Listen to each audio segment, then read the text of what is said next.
찰콥스키는 평생 만성적인 우울증과 내면의 갈등에 시달렸는데요.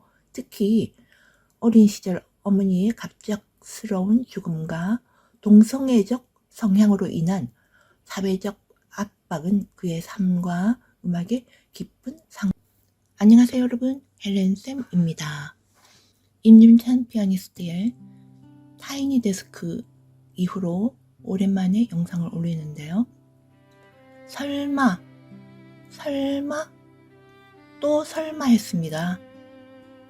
몇 년 전 처음 피아니스트 임윤찬, 그 당시는 임윤찬 군의 라흐마니노프 연주에 충격을 받은 후 그 다음 또 설마 하며 베토벤 협주곡을 듣고 또 놀라 숨이 막히고 그 다음 쇼팽 녹턴 또 쇼팽 에뛰드조차 정말 숨을 쉬기 힘들 만한 충격으로 그의 곡들을 들은 후 이제 한참 뒤 임윤찬 피아니스트의 차이코프스키를 또 듣게 되었습니다. 그의 앨범 발매 소식을 들으면서도 섣불리 듣지 못하다가 드디어 오늘 그의 음악을 듣고 말았습니다. 그런 거 있잖아요. 여러분들은 어쩌신지 모르겠지만 저는 심장이 좀 작고 그래서 잘 놀라고 너무 무서운 영화는 못 보는 그런 사람인데, 그래서 임윤찬 피아니스트의 음악은 계속 들을 수가 없습니다. 사실 너무 심하게 흥분이 되고 듣다 보면 저도 모르게 숨을 멈추는 경우가 많아 도저히 감당하기가 어렵습니다. 그래서 정말 컨디션이 좋을 때라야 들을 수 있습니다. 자칫 듣다가 쓰러질까봐 말입니다. 그의 바하 연주를 비롯해서 모든 장르를 망라하는 그의 모든 연주는 마치 10개의 손가락이 아닌 100개의 손가락으로 연주하는 듯 합니다. 이번 차이콥스키 음악도 그렇습니다.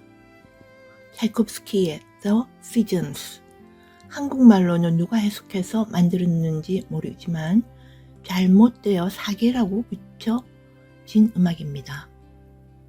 이 음악은 사실 차이콥스키가 심혈을 기울여 만든 작품은 아니라고 알려져 있습니다. 차이콥스키가 첫 번째 피아노 협주곡 초연 이후 그의 발레곡 백조의 호수를 작곡할 때 작곡된 12개의 소품으로 구성된 이 작품은 거의 아마추어 연주자들을 위한 것이었으며 대부분의 기교는 그다지 어렵지 않습니다. 예를 들어 가장 많이 연주되는 6번 벤노레는 영국 로얄 그레이드 시험의 레벨 8 등급 정도의 레퍼토리로 사용되고 있습니다. 즉 우리나라에서 쉽게 비유를 하자면 체르니 30번 정도를 치면 대충은 칠 수 있는 수준의 곡입니다. 그래서 많은 피아니스트들이 앙코르 곡으로 연주하기도 합니다. 임윤찬 피아니스트도 이 곡을 앙코르 곡으로 연주했던 적이 있습니다. 자, 그런데 이번 데카를 통해 발매한 이 앨범으로 임윤찬은 또다시 세계를 놀래키고 있습니다.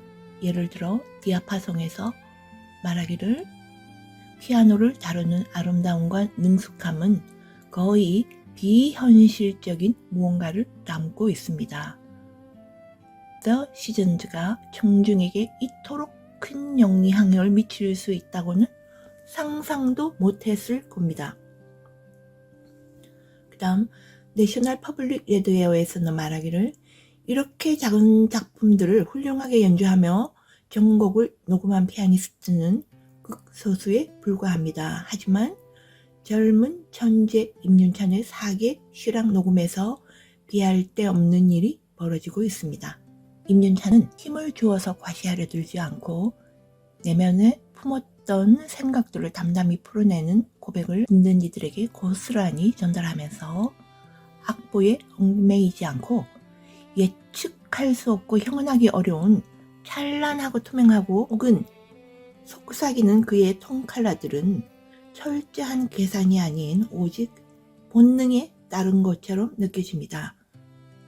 그 모든 표현은 과감없이 철저하게 절제되어 있어서 자칫 지나쳐버리면 청박해져 버리는 위험의 한계를 절묘하게 조절하여 듣는 이들의 가슴을 온통 휘저어버립니다. 도무지 예측할 수 없는, 한계가 없는 그런 느낌입니다. 아무튼 임윤찬의 새로운 해석을 통한 독창적인 접근은 평범한 소품처럼 여겨졌던, 그냥 치면 정말 치졸한 작품이 될 위험을 품고 있는 차이콥스키 12개의 소품들을 하나의 심오한 서사로 탈바꿈 시켜버렸습니다. 대부분의 사람들에게 차이콥스키의 사계는 단순히 계절의 아름다움을 담아낸 그림 같은 소품으로 인식됩니다.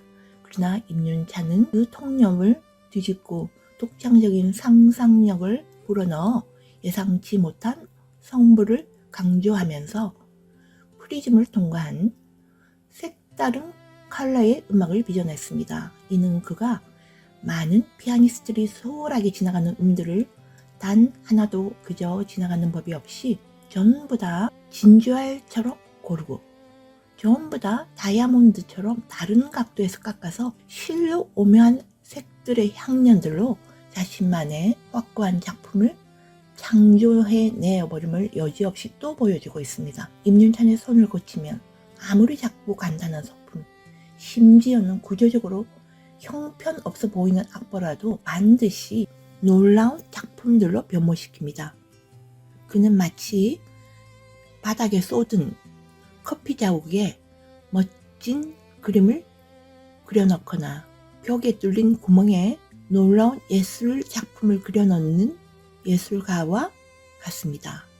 다른 사람들이 보기에는 너무나 단순해 보이는 소품일지라도 임윤찬은 그것을 반드시 빛나는 보석들로 바꾸어내는 놀라운 능력을 가지고 있습니다. 임윤찬 연주의 가장 특별하고도 충격적인 점은 또한 발상의 전환입니다. 대부분의 사람들이 사계를 계절의 아름다움을 담아낸 음악 그림 엽서로 인식하는 반면 임윤찬은 이 곡을 한 인간의 삶의 마지막 1년이라는 자신만의 서사로 재해석했습니다.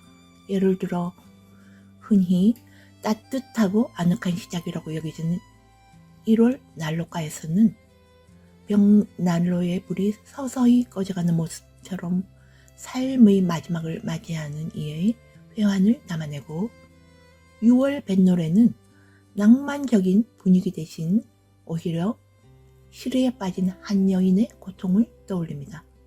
7월 농부의 노래는 즐거운 노동요가 아닌 티격태격 싸우다가 화해하는 두 사람의 모습을 상상했다고 합니다. 그리고 10월 가을의 노래는 차이콥스키 특유의 절절한 감상이 담겨 마치 쓰러져 죽을 것만 같은 느낌이라고 표현했습니다. 마지막 12월 크리스마스는 경쾌한 왈츠 속에서조차 쓸쓸함과 회한을 느끼게 합니다. 이처럼 가볍게만 보였던 작품에 인생의 덧없음과 슬라브적 짙은 우울의 감정까지 담아낸 임윤찬 연주는 러시아의 거장 리히터의 연주를 가히 뛰어넘고 있다고 생각됩니다. 저는 아직도 임윤찬이 믿기지가 않고 비현실적인 사람으로 느껴집니다. 그래서 거듭해서 그에 대한 결론을 만들어 봅니다. 그의 연주는 마치 과거 거장들의 장점만을 응축해 놓은 듯합니다.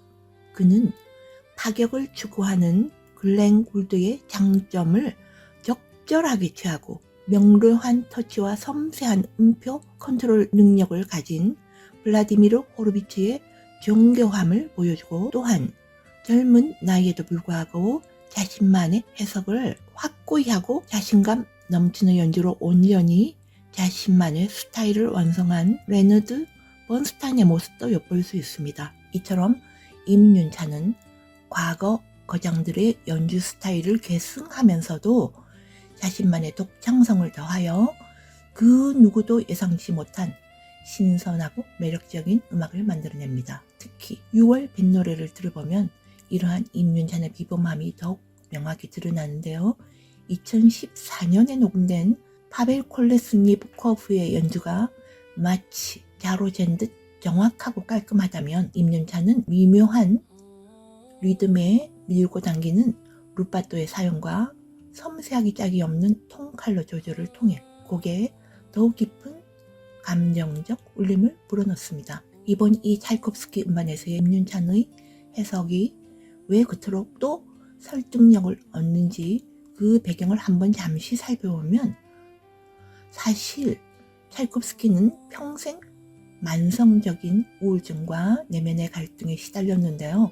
특히 어린 시절 어머니의 갑작스러운 죽음과 동성애적 성향으로 인한 사회적 압박은 그의 삶과 음악에 깊은 상처를 남겼습니다.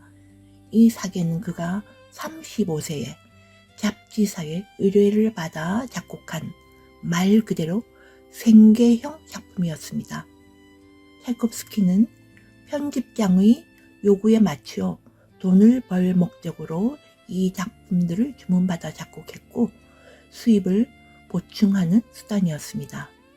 대부분의 작품은 간단한 ABA 형식으로 첫 부분이 나오고, 그리고 별로 연결성이 없는 진행으로 다음 부분으로 뜬금없이 넘어갔다가 다시 첫 부분으로 돌아오는 그런 간단한 형식입니다. 12곡 중에서 4개는 단조이고 8개는 장조의 곡인데, 이 곡의 조성의 진행도 별 연관성은 없습니다. 이렇게 악보를 보면 그렇게 복잡해 보이지 않고 쇼팽 곡처럼 치고 싶은 마음을 생기게 하지는 않습니다. 즉 차이콥스키가 그의 협주곡이나 발레 음악만큼의 큰 노력을 기울이지 않고 그냥 돈 받고 만들어낸 음악이라는 뜻입니다. 사실 모든 작곡가들의 음악, 심지어 베토벤의 음악들도 간혹 어떤 것들은 별로 심혈을 기울이지 않고 쓴 게 아닌가 싶은 부분들도 있기도 합니다. 다들 AI가 아니고 사람이기 때문에 완전히 집중이 되지 않은 상태에서 혹은 영감이 오지 않은 상태에서도 곡을 써야 하는 경우가 있기 때문일 것입니다. 그런데 기교가 어렵지 않고 단순한 구조를 가졌음에도 불구하고 차이콥스키는 이 곡에조차 자신의 깊은 서정성과 비애감을 본능적으로 녹여내기는 했습니다. 사계의 일부 곡에서 나타나는 슬픈 멜로디와 우울한 분위기는 바로 그의 내면을 자동적으로 반영한 것입니다.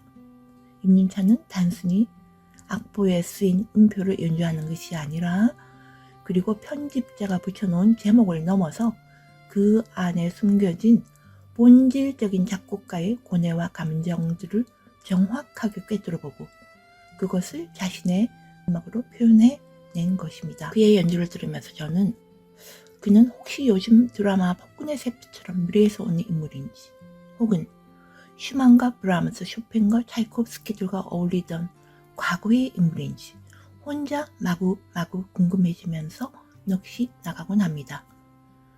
그냥 듣지 마시고 악보를 찾아서 악보를 보면서 그의 연주를 들어보시고 또 다른 연주자의 것들도 한번 들어보시기 바랍니다. 그래서 제가 말씀드리는 것이, 제가 느낀 것이 무엇인지 여러분들도 느껴보시기 바랍니다. 윤창군의 음원은 자칫 위험할 수도 있어 제가 못 올리고 배경 음악을 제 것으로 넣어 죄송합니다. 여러 링크들이 있으니 그의 음악을 감상해 보시기 바랍니다.